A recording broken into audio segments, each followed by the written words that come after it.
Welcome back, everyone, and today we're going to continue on in change management by looking at a general model of change. And what we're going to consider here primarily are the characteristics of a change agent. If you want to retain someone to help you in the change process, what are the characteristics of that person that you're going to want to see? What are some of the considerations that you're going to want to make when choosing someone to help you in the change process? We're also going to take a look at some interventions. What are the different types of interventions? So we've got a lot to cover today, so let's go ahead and get started as we consider more in-depth change management. Okay, everyone, today we're going to finish out this chapter, Chapter 2, as we take a look at the process of change. Now, the general model of planned change goes as you see here in the outline. If you decide as an OD practitioner or as a business leader or even a church leader, you can follow these steps and it can help you or guide you in the decisions that you need to make. First of all, you have the entering and contracting stage. Now, if you decide to go with an OD practitioner, a consultant, someone who can guide you and give you counsel in the change process, then this is where you sit down and you start to communicate expectations. You tell them what you are looking for, and they'll tell you what they're equipped to do. Now, you have to be careful, and we'll enter into some of these cautions in a few minutes, but normally in this phase, you are sitting down talking to the practitioner who is going to help you. You outline the expectations and the outcomes that you want to see. Sometimes the outcomes are unrealistic, and you need to be able to identify that at the very beginning before you start to pay or to obligate yourself to a consultant. And the consultant needs to tell you his or her limitations and what they have experience in, what they are able to do, and their area of expertise. And that's important. As we're going to see here later, some are very specific in the type of development that they practice, whereas some are broader. So either way, you need to sit down and articulate the terms of the relationship. Now, secondly, you go into diagnosing, and this is where the organizational development practitioner, or as I'll say here from here on out, OD practitioner, sits with you and the organization members that are pertinent to this change, sit down and diagnose what's going on. This is through observation, it's through research, it's through interviews, and here you're gathering data. You're looking at what they say and what you as the OD practitioner observe if you are the consultant. Oftentimes, and I've seen this before, as a change agent myself, I have walked into organizations and they've told me all the problems that they had in the organization and who was at fault and the issues they were having. And then ultimately I found out that the problem was totally different from what people told me. So these are things that you're going to have to find out through research and digging in and being objective in all of it. But here you diagnose the problem. Once you've diagnosed the problem, then planning and implementing change comes into play. Here you sit down with the decision makers and you map out a course of action. What is it that's going to bring the organization in line, or what's going to meet their objectives and the objectives that you originally agreed upon? So this is where you put into action all of those things that you found and need to correct or alter. And then finally, you evaluate and reinforce the change. And if you remember, we saw the refreezing. Well, you may incorporate the 3-stage model. You may help facilitate a positive change model. Who knows? But here you need to reinforce the behaviors that are going to maintain the type of organization the decision makers said that they wanted to create. Now, there are types of interventions that you'll be involved with. There's human process interventions, and that's looking at individuals, groups, and the total system levels. So this is dealing with the people. There's also interventions that modify an organization structure and work design. So you may be looking here at going from a centralized type of management approach to a decentralized management approach. Who knows? You may change the way that work is done in the organization. Human resource intervention, you want to improve performance and wellness. In this area, you may look at benefits, you may look at changing motivation initiatives and so forth to get the employee to increase their productivity or increase their morale. And then strategic interventions, and that's the relationship between the external environment, the internal structure, and process. So you may be looking at companies having to maybe integrate technology because they want to go global, and the environment has forced that upon them. Or you may have companies that are having to conform to government regulations, and they're wondering how they're going to be able to operate under maybe changing government restrictions and so forth. So those are the four major types of intervention that you can be called upon to help give guidance to. Now, there's different types of planned change. There's magnitude of change, and you see here there's incremental and fundamental. Incremental is the old way of change, the old paradigm of change. Here, back in the 70s and 80s, companies just wanted you to fix things. We're not doing this good enough, so let's change it. Or we need to redo the way that we are operating in a certain area. So that would be an incremental change. You're just fixing little problems and helping them to adjust to be better producers or maintain better productivity. Fundamental change, however, is a change that is more far sweeping. And in this type of change, you're looking at maybe changing the whole nature and the shape of the organization. And we'll talk about that here in a little bit. You have the degree of organization. You have them that are over-organized, which this is an organization that is replete or saturated with rules and regulations. The management structure is very rigid. The worker has very little freedom. Under-organized organizations are freer types of organizations. These are individuals that are project managers. As the textbook says, they are more open to running their own way of doing things and so forth. Now, over-organized, you may have the practitioner come in and talk about letting go of some things, letting the worker be more empowered. Under-organized, you may go in and you may train the people on leadership and structure and so forth. Domestic versus international settings. It's adapted to the cultural context. So you have to look at the culture that you're in, especially when you're in an international setting. And it does require awareness of cultural biases. You try to operate in Saudi Arabia or the Middle East if you're going global.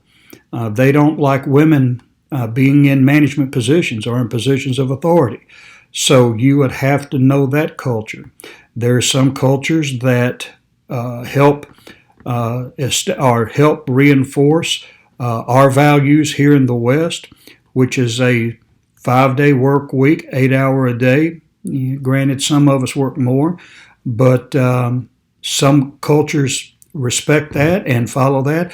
Some cultures want to be more with their families, so 4 days or 4 hours a day may be their limits. So you need to know the cultural context, especially with diversity the way it is, and not just overseas, but how do you accommodate Muslims in the workplace, or people of different faiths or different beliefs and so forth. So these are some of the issues that you're going to be dealing with when it comes to change. Now, the characteristics of fundamental plan change, we talked about that just briefly. It's driven by greater competitiveness and uncertainty in today's environment. You may have to revamp your whole way of doing things. When you take a look at Netflix, let's say, look at what they did. They went from offering videos and at kiosks to where now they're streaming. That is a revolutionary decision that they made that has pretty much captured the market. Blockbuster didn't do that. And some of you don't even remember Blockbuster, but they used to be the premier video store. But why go to a store when you can get it online now? So Netflix did a fundamental change. It involves most features and levels of the organization, which is complex and extensive. Yes, a fundamental change is really changing the nature of the business. Typically driven from executive level where strategy and values are set. Yes, but also remember too that if the organization is in trouble, if they are experiencing from top to bottom problems, then you need to look at the executive level, because the organization more often than not is just a reflection of the leadership. And it may or may not be developmental. They consider developmental here in the textbook as developing you, evolving you, and evolving the organization to a different type of entity, nature, identity, and so forth. But fundamental change may not be so developmental with some companies. They may just decide to lay off, or they may decide to drop a product line or change a product line. Now that's fundamental, but it's not developmental. It's a quick decision that has immediate results, where developmental is an evolution of both people and the organization. Now, plan change and degree of organization. If you are having, as we said earlier, an over-organized organization that you're working with, you want to talk about loosening some of those constraints and rigid type of protocol that they have. Look at encouraging the flow of information between employees and managers, which is the two-way communication approach, top down and bottom up. And then plan change in under-organized organizations. You want to clarify the leadership roles and maybe develop some structure and look at specifics when it comes to job and departmental responsibilities. And then you want to look at traditional phases of plan change in under-organized organizations. Just look at the relevant people and groups. Who do you have to work with here? Who are the ones that should be the decision makers? Who are the ones who are more or less working and not in the decision-making process? You want to look at relevant people or departments to get them to work together to organize. You want to organize those systems to create some type of structure, and then evaluate how those outcomes are assessed and adjusted.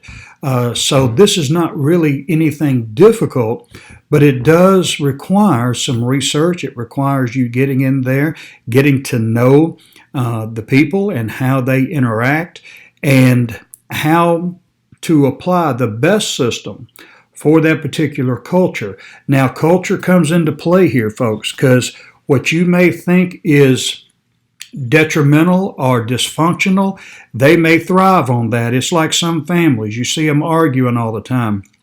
And you say to yourself, well, that can't be healthy and that can't be good. How could they have anything positive going on in their lives? That just may be the way they're brought up, and that may be the way that they communicate best. So you need to understand, and this is why you need someone from the inside working with an outside practitioner to be able to recognize these little nuances and conventions that they have, and then develop the best system for that type of culture.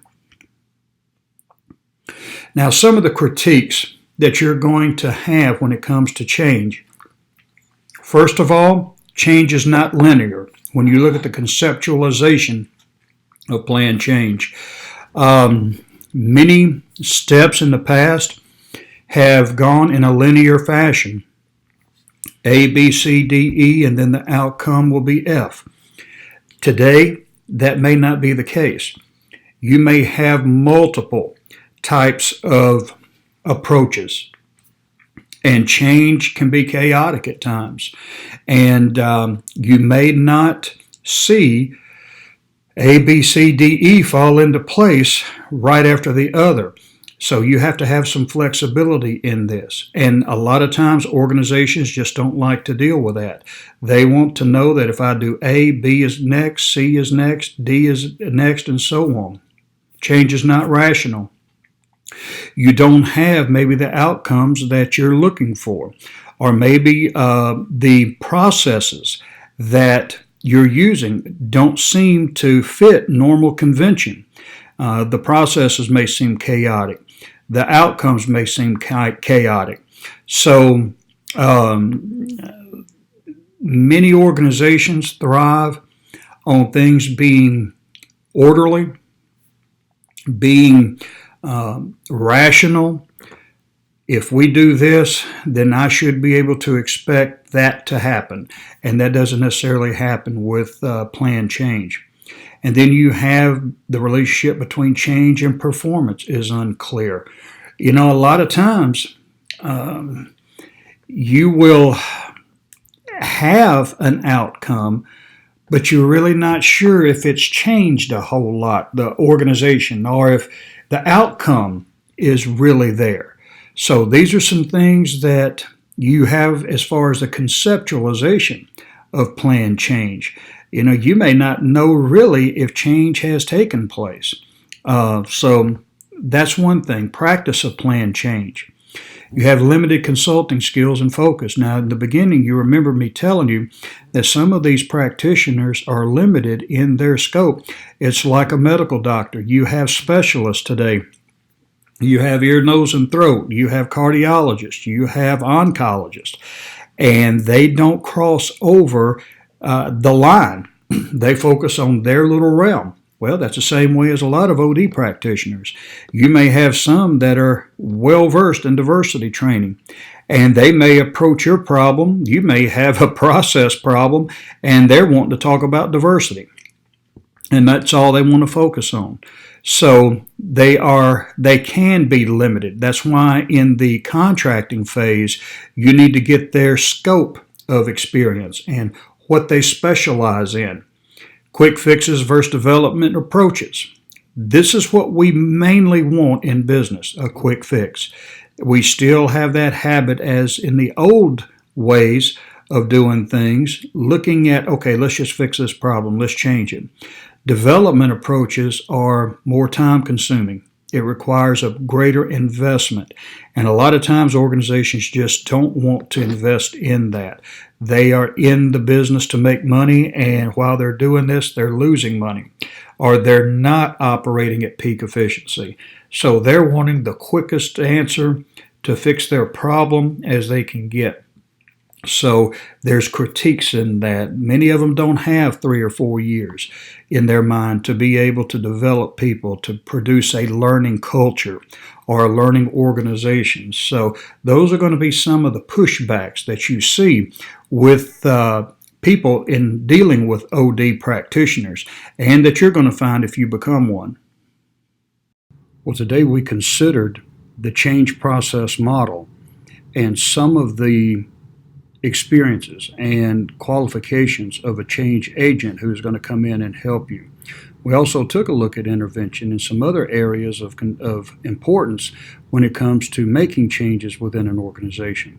Now, we're going to finish out tomorrow, Thursday, as we continue on in our Chapter 2 resources. So you have a good day, and we'll see you then.